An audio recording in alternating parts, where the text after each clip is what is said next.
Good evening, everybody, and welcome to the Comeback Corner. I am your host, Mark Jennison, and tonight I have a very special guest for Mother's Day, belated Mother's Day. We're shooting this after, but this is my mom. Her name is Laura Lewis.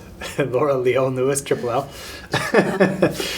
So tonight we're just shooting, and I wanted to bring her on here because it's Mother's Day, and I want to get out some information for moms out there that we're going to deal kind of mainly on the addiction here tonight and what it did to her and how she dealt with it, because I want to bring some practical, useful help insight to people out there that are going through basically what she's went through. So we're not going to do it from my point of view. We're not going to talk too much about me tonight. But we're going to talk about what it did for you. But the first question I have to ask you, Mom, is when did I become so awesome?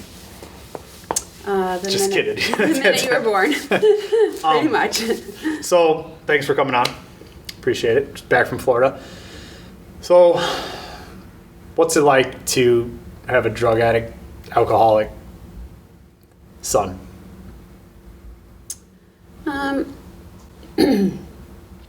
It's a little stressful.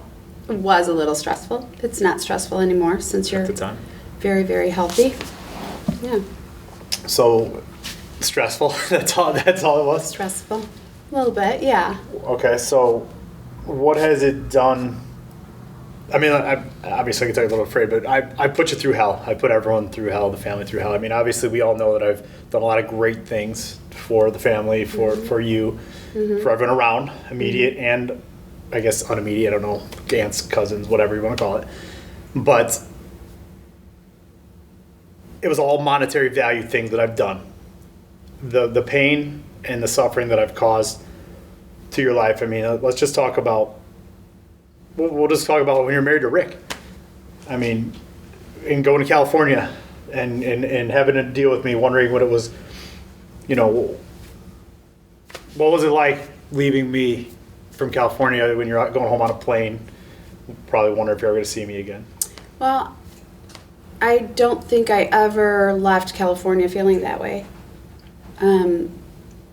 Maybe that time with Rick, because I talked to one of your friends and she said that she was concerned about you, but I didn't really know anything until the job that you lost. Okay. That's when I realized when you opened up to me and told me that there was an issue. Okay.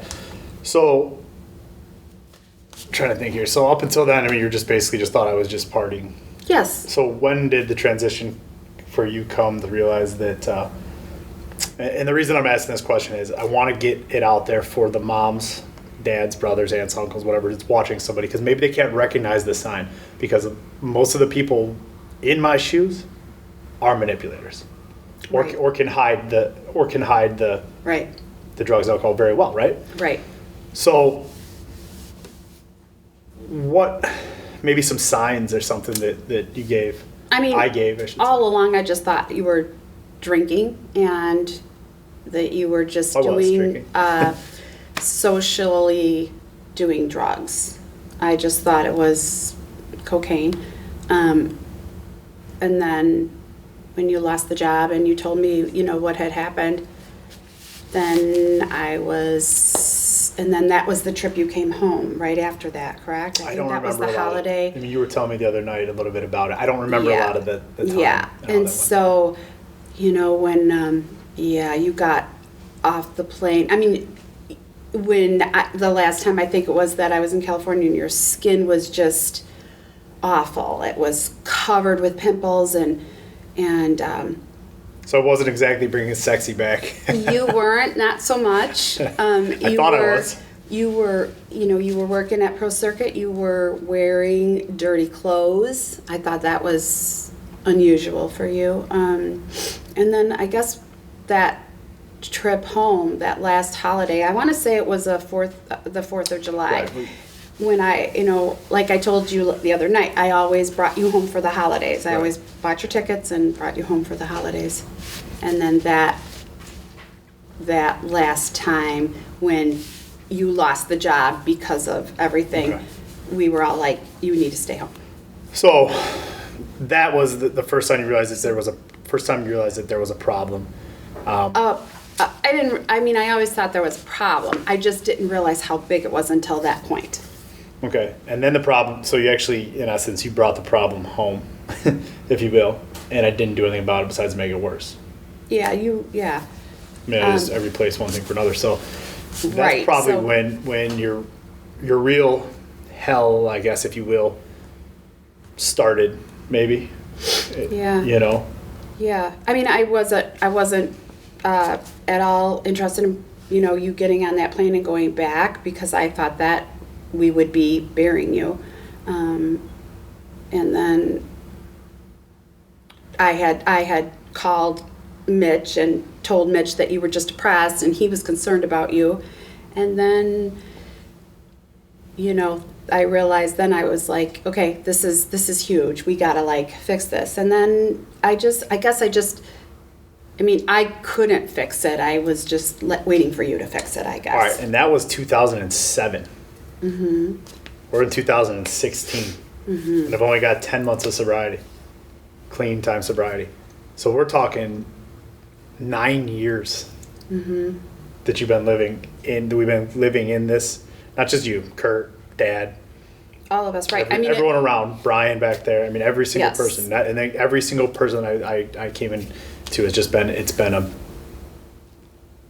the addiction's really been a problem for a lot of people. Yeah, it caused a lot of issues for a lot of people. Yes, I think that I was always there. I mean, I was always there to pick you up, and I always thought, oh, this is he'll get through this, and then he'll get to better, and that'll be the last time. So every time I thought it was going to be the last time, but. And what do you think about this time? I know that it's going to be the last time because when you came down to Florida this last time and you were concerned about your son, and losing your son. Yeah, I know that's what keeps you going. Right. I know, I see that, yeah. Yeah. I mean, I wish he was here. Someday I'll get him on the show. Yeah. But, all right, so what is the past 9 years been like? I mean, a little bit in your life, you've been, I mean, we're not going to talk much about your things, but it's been ups and downs, right? Not all caused by me, No. but almost a lot of the things, maybe it was hard to, I can think of one particular woman who reaches out to me all the time. And the reason I'm trying to get this out for you is because I don't know how to help her. Well, And what is she asking you? it's not so much what she's asking, it's just going through the motions. Okay. And that's basically where she's at, going through the motions. Okay. Her daughter is using heroin. Doesn't matter what drug it is, but it's not the daughter that she knew, that she loved and knew and grew. I'm fortunate that I'm able to come out of it, or I'm coming out of it, hopefully can continue to do it. But this girl's she's in the midst of it. So how did you cope with not sleeping, maybe not eating, feeling like the whole world's against you? Because, I know from having Phoenix, if something went, he's only 6, but if I see him being a kid, if something went wrong, I would be very, I don't know how I would handle it. I hope I ever have too. But Yeah. the point is, for her, what can she, any advice, basically? That's what the show I want to be about is Right. how can she find a rock through the middle of probably what's one of the biggest turmoils in her life? Well, I prayed a lot, believe it or not. I prayed and prayed and prayed. And like I said, I just tried to take care of you and keep you comfortable. And oftentimes you got called the biggest enabler. yes, But I was being called, yes. Everybody was telling me I was enabling you. But,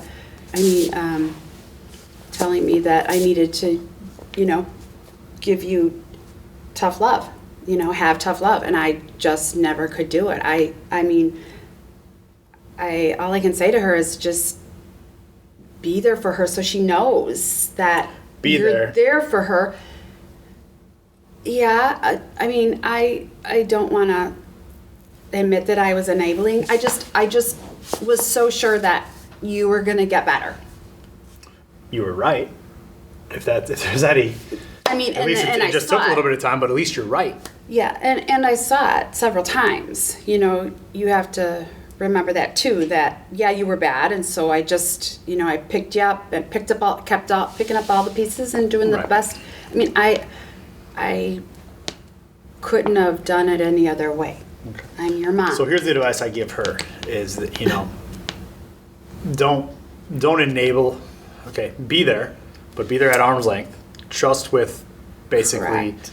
trust from a distance, you know, you can't give money, you can't take places, you can't let her use the car, Mm-hmm. you know, or anyone out there. You can help if you need to get to a doctor's appointment, you help her. But you take her back, you know.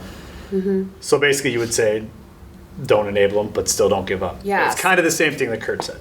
Yeah, yeah. But I mean, and you know, there was that time when, you know, I got in the car and I drove you to where you wanted to go. And then I was, you know, screamed at that I gave, you know, basically you the loaded gun.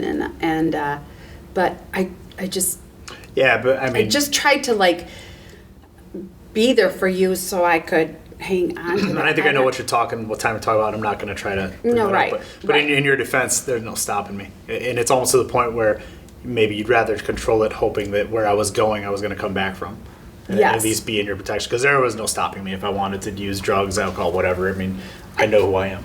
And every time everybody said you're just enabling him, I said, you know, he's not going to listen to me. He's not going to listen to me. He's going to do what he wants. He's an adult. He's a grown man. He's not going to do what I want him to do. Right. So I just had to just pray a lot and just, you know, stay there and be there for you when you needed me. So when was enough? Because this last trip, which not a lot of people know that you live in Florida, and I have to believe that some part of it was the final push was not wanting to go through it again, even though you had to.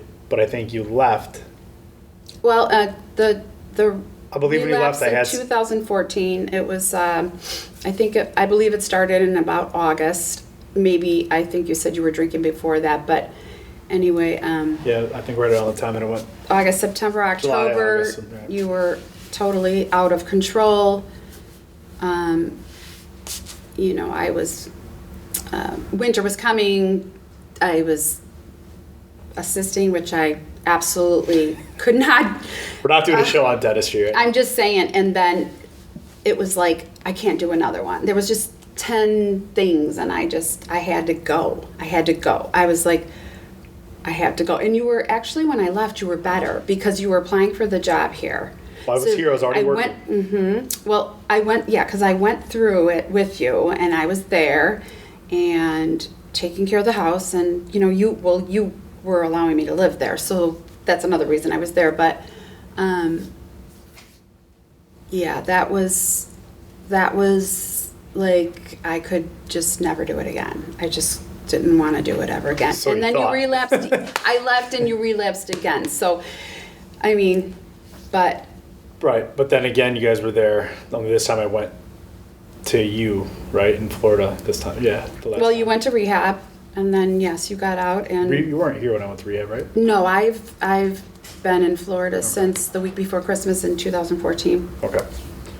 So, the road has not exactly been easy, No, by no means. no, but you know, you're my child. I gave birth to you, and you know, nobody wants to lose their child. So I just did the best I knew how, I guess. Well, nobody's going to judge you for doing what you did on here, and if they're judging you, then they don't need to be watching anyway, so you don't have to worry about that if that's Yeah, on your I'm mind. not worried about that. I Um, just to tell this woman, I mean, you have to just be there for her to, yes, to encourage her helping herself and getting help, and you know, and we did that. We all did that, and I did it. And you even admitted to me several times that you knew you had a problem and you wanted help, but you just weren't ready. At some point, she's going to be ready. At some point, she's going to be ready, and that's what I guess that's I what you just can was hope for and pray for waiting at some point for when somebody gets there. you to be ready. Yes, yes. I mean, I don't want to dig too much into too much into that. I just want to say thank you, obviously, for being there through so many different difficult times, because it doesn't always feel great at the end of the day to, you know, regardless of my relationship with you or dad or with whatever, you guys are the only parents that I have, and it doesn't feel great at the end of the day to cause so much drama and so much turmoil and so much depression, angst, just cesspool of life, if you will, for me, from my point of view. So I appreciate that. But on another note, because I want you to have a little bit of positive, you do got Phoenix. I did come home. We do have my kid here, and that's probably the highlight of what I brought to the table these past 7 years. Yes. And that's what keeps you going. Right, and that's another reason I hung in there, because that, I've been blessed with those grandbabies, and I just wanted to make sure that he also was taken care of. Right, which I think is probably part of the reason you hung around to the point where you couldn't do it anymore. I don't know that for a fact, but maybe. Yeah, and that relapse when you were starting here, so you were good when I left because you had started here. Yes, I was only using steroids. Yeah, and that's when I decided I have to go. It's time for me to go. It's just a good idea that I go. And you thought it was a good idea for me to go, and Kurt thought it was a good idea for me to go, and yeah, it's it's amazing. I live on vacation in Florida. All right. Not so much, but. It is what you make of it. Every single day. You get up, every single day you get up, you're gonna make the right. make the most of it. So. Yes, it's amazing. And since my show is kind of about coming back and overcoming things, and obviously we've all got our problems, and these are questions that I get to ask. But what's your goal now? I got to put you on the spot a little bit. What do you want in the next 10 years? Yeah. Well, I want to be a. Now I serve. I don't do dentistry anymore, so I want to be able to spend my summer seasons here and then my winter seasons there serving. And like I told you the other night, I want to get a couple condos and eventually buy myself a house. So I have to work. So you want to get into the real estate business now? No, I just want to buy them and have them to leave to my grandbabies, my sons and my grandbabies. Right. And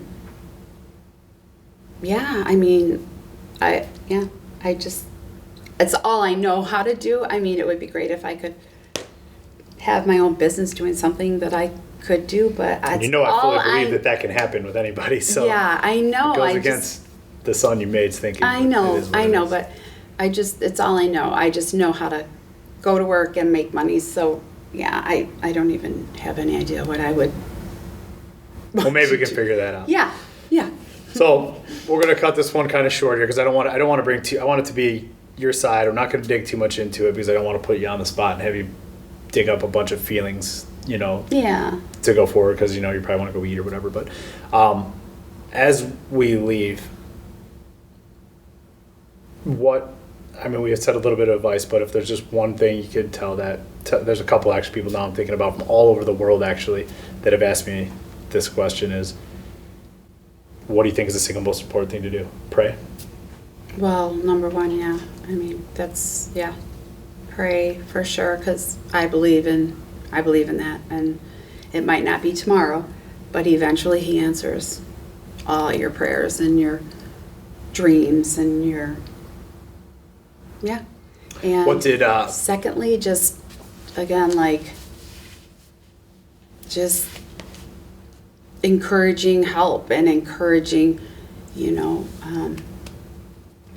these people to get help, and if it's rehab, if it's counseling, if it's, I don't know, yes, and then, but be there so they know that, I truly believe that you knew that you always had me to fall back on. So in a sense, you kind of. Some of those days, I don't know what I knew.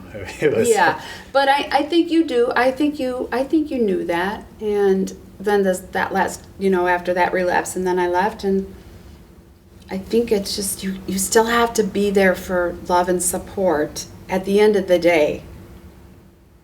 Yes, that you have to.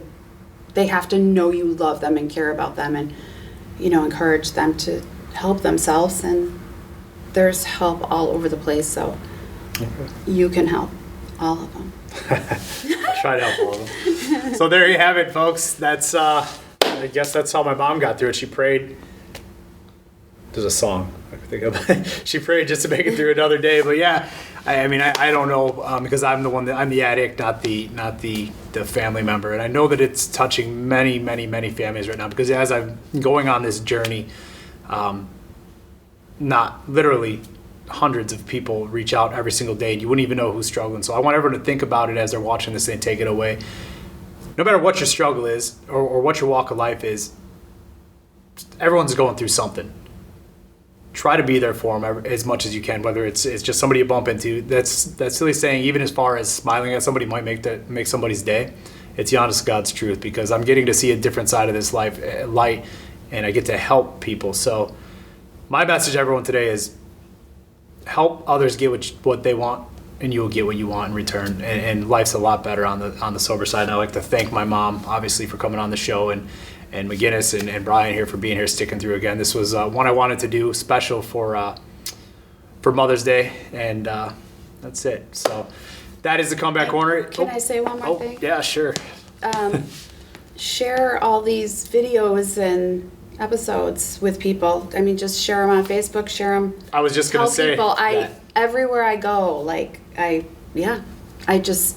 Because you never know who's watching. It's starting off small, but it's like a wildfire. It's gonna spread and spread and spread. And as my son likes me to say, if you like what you see, smash that thumbs up button. so if you guys like what you see, smash that thumbs up button. Share it with your friends. Show it to somebody who might need it, and you guys just go out and dominate your day. So also check me out on markjedison.com. That's my website, or like I said, Facebook's very, very huge for me. I'm very accessible. So appreciate your time. Happy Mother's Day belated to everybody else. You guys have a great night. Thank you.